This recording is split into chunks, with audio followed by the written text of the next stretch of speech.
6 of the championship at Czechoslovakia.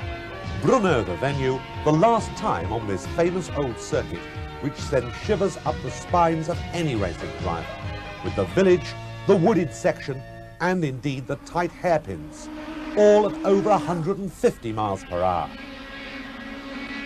Could Volvos do it again, following their victory in Sweden and their victory, of course, in Germany? Would BMW make it? Or could Rover make a comeback at this stage? Ford had been out. They had not done Sweden. The cars had been redeveloped and Eggenberger's boys had rebuilt the engines. Now they were first and second on the grid at the end of practice. And Steven Soper was confident. Yes, very happy actually. Very happy for Eggenberger and obviously Mike and myself and Ford. Very good, that's what we've been waiting for. How much does the slippery shape of the car, the aerodynamics, contribute to the tremendous lap in qualifying? Yeah, I think a tremendous amount. Obviously the Volvo is a bit like a brick down the straight, and I reckon we've got sort of 10, 15 miles an hour on it. What sort of speed do you reckon you're doing then? Well, Rudy worked it out and said 175 mile an hour, which gave me a bit of a fright actually. But it's doing 285 kilometres, so, you know, I don't know. Sounds too fast to me. We are very surprised about the Sierras. They were so very quick. But I think they must have found a lot of power somewhere, because they are very quick on the straights. It's very exhilarating. It's a superb circuit. I've absolutely loved coming here. It's the first time I've raced at Brno, and I'm looking forward to the race. It's one of the few real circuits left in the world, and it's a brilliant place. It's a little bit dangerous. It's very narrow, and with all this Armco all around, very bumpy. So it's, I think for the race it's a little bit tight. If it frightened me, I wouldn't be here. Not even a little bit? No, I don't think so. You know, it's very fast, and you know how difficult it is before you come, so after you're here, you just get on with the job. And they did get on with it. The Fords, just as in practice, were in the lead when they came round at the end of lap 1. Soper fixing his position as #1 man in the team. The BMW in 4th place, Berger revelling in the swerves. And the Volvos currently not showing as well perhaps as everyone had expected. But Johnny Cecotto was in his element here. He loved the circuit, gloried in it. He'd last been here on a motorbike. And as Steve Soper was in the lead, there was a tremendous battle behind, with everybody crawling all over Pierre Dodonné in the second of the Fords. Jeff Allen had made a bad start in the third of the Rovers, and was having BMW 325s and Mercedes crawl all over him in Class 2. Ford still first and second, but a tremendous battle going on behind, and the Volvo of Johnny Cecotto looking for a way past Dodonné. There wasn't a way, at least not there, but perhaps there was when they came down to the hairpin. He tried to get alongside. When he came to get back again, he found that Grandberg was on one side of him and Walkinshaw on the other, and it was a bit tight. Once got rid of, the Ford began to drop back, at least as far as Dodonné's car was concerned. But then the battle really began with the two Volvos and no team orders issued, fighting each other as hard as they were fighting Walkinshaw, who was the red meat of the sandwich. Slowly but surely, they began to take distance back off Steve Soper in the lead, whose challenge was beginning to fade a bit by now. A puff of black smoke as Soper changed down, and Walkinshaw made a bid. It didn't come off. Jeff Allen now was right up with the rest of the Rovers and Fords.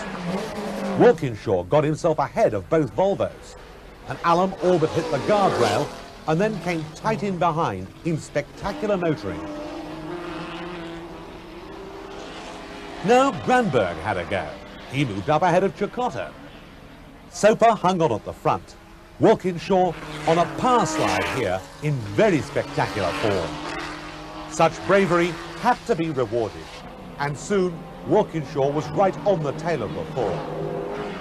Volvo still with Ulf Grandberg leading Cecotto, and then Walkinshaw in the lead, with the Volvos all over Soper. In the pits, the Walkinshaw warlords, Win Percy and Armin Hana, hold council. Now Volvo is in front, and all but colliding there, Granberg snatches second place from the Ford. Walkinshaw still fourth. But once in front, the two Swedish cars, Chicotto and Granberg, began to pull away. They were battling among themselves as hard as ever they battled with anybody else. Back out after his pit stop, it was Swede Anders Olofsson. In behind him came the second of the cars. Granberg was out and Thomas Lindström was in, and Fisa's Christian de Barret played football with a wheel nut. He didn't score. The pit stop times were so close between the Volvos that when they returned to the circuit, there was just as little between them then as there had been before they both came in. Off the jacks went car number 2, and the battle on the track continued just as fiercely as before. BMW made their stop next. Away went Revelia. And in came Tom Walkinshaw to hand over to win Percy, overshooting slightly and having to be pushed. The Rover team proved they could cope with two cars at once as Jeff Allen came in for Denny Holm to take the wheel. Out went another BMW, but on the track it was Volvo all the way.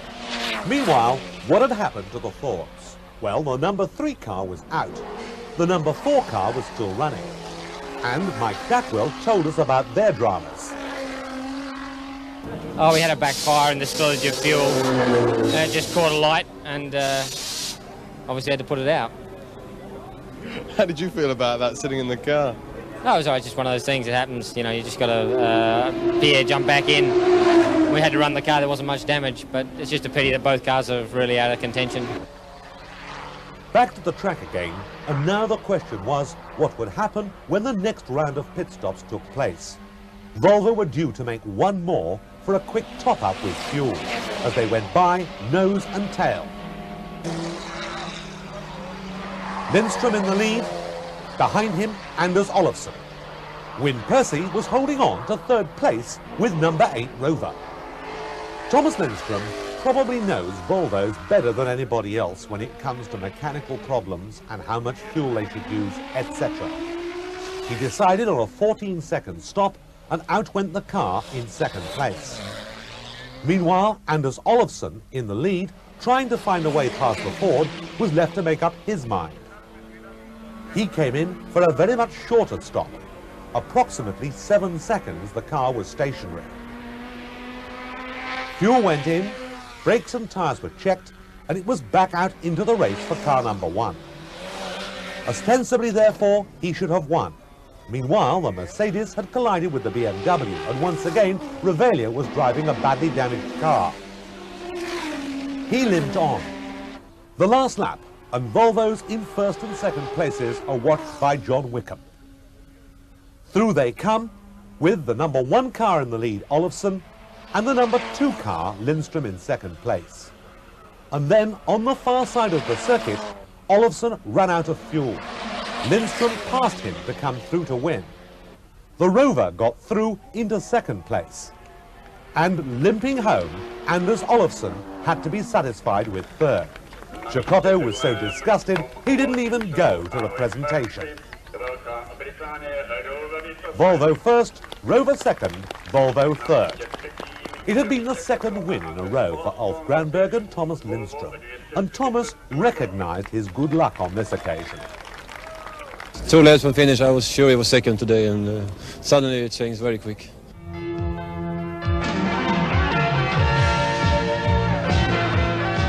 From Czechoslovakia. Unseren beiden Piloten, den beiden Dresdnern, Bernd Kasper und Uli Melkos. Dahinter dann mit der 22 Vesely und mit der 29 Mitschanek aus der CSSA, gefolgt vom Leipziger Heinz Siegert. Diese Autos erreichen hier auf der Abfahrt Geschwindigkeiten um die 200 Kilometer pro Stunde. Es werden ausschließlich Ladertriebwerke benutzt und gefahren. Diese Ladertriebwerke sind nicht völlig freigestellt wie im Tourenwagensport.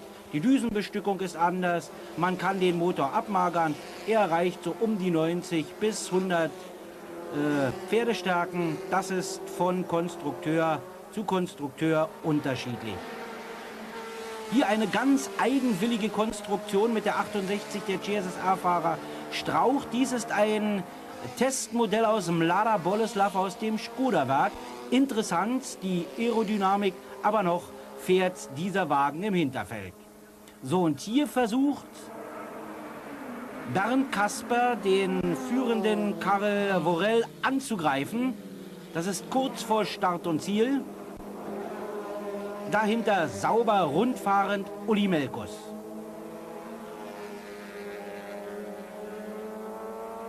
Bernd Kasper, Entwicklungsingenieur in Dresden. Ein sehr begabter Konstrukteur, das natürlich auch Uli Melkus, mehrfacher DDR-Meister, einer der erfahrensten und ich möchte sagen sichersten Piloten unseres Landes. Und Heinz Siegert, der von Jahr zu Jahr immer besser wird. Hier hat es einen Dreher gegeben, Sie sehen die gelbe Flagge. Und wen hat es erwischt? Das ist Jürgen Vogel aus unserer Republik, hier an den Schleifspuren zu erkennen. Nichts passiert, hat sich ein bisschen übernommen. Offensichtlich ist der Motor festgegangen. Man sieht es auch an den leichten Dampfwolken, die hinten aus dem Motorraum, wenn man die Verkleidung um den Motor so bezeichnen kann, herauskommen. Und es geht hinein in die letzte Runde. Nach wie vor Worel in führender Position. Dieser internationale Lauf zählt auch zur CSSR-Meisterschaft und bleibt es bei dieser Platzierung, dann sind Worel und Lim gemeinsam auf Platz 1. Aber was machen unsere beiden? Sind sie mit Platz 2 und 3 zufrieden?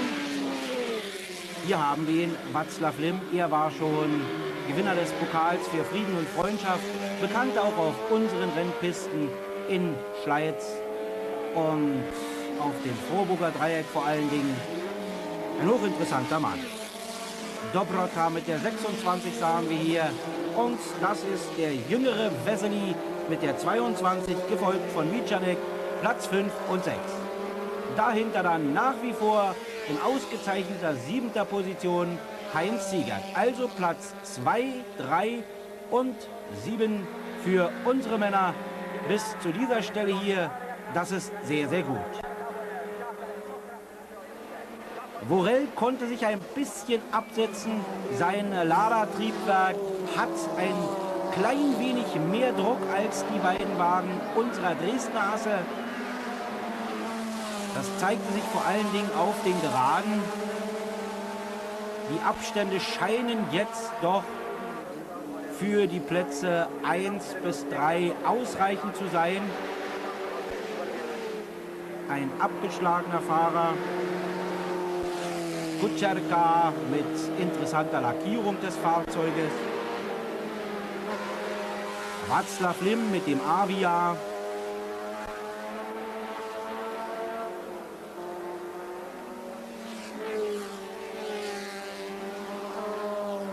Die Strecke von ca. 120.000 Zuschauern besucht. Vesely und Meißner. Auch der Abstand zu Heinz Siegert ist so groß, dass alles klar scheint. Nun werden die letzten der 10 um den Kurs verteilten Kameras allmählich das führende Trio ins Visier nehmen, während wir hier auf Platz 7 Heinz Siegert sehen. Da kommen sie.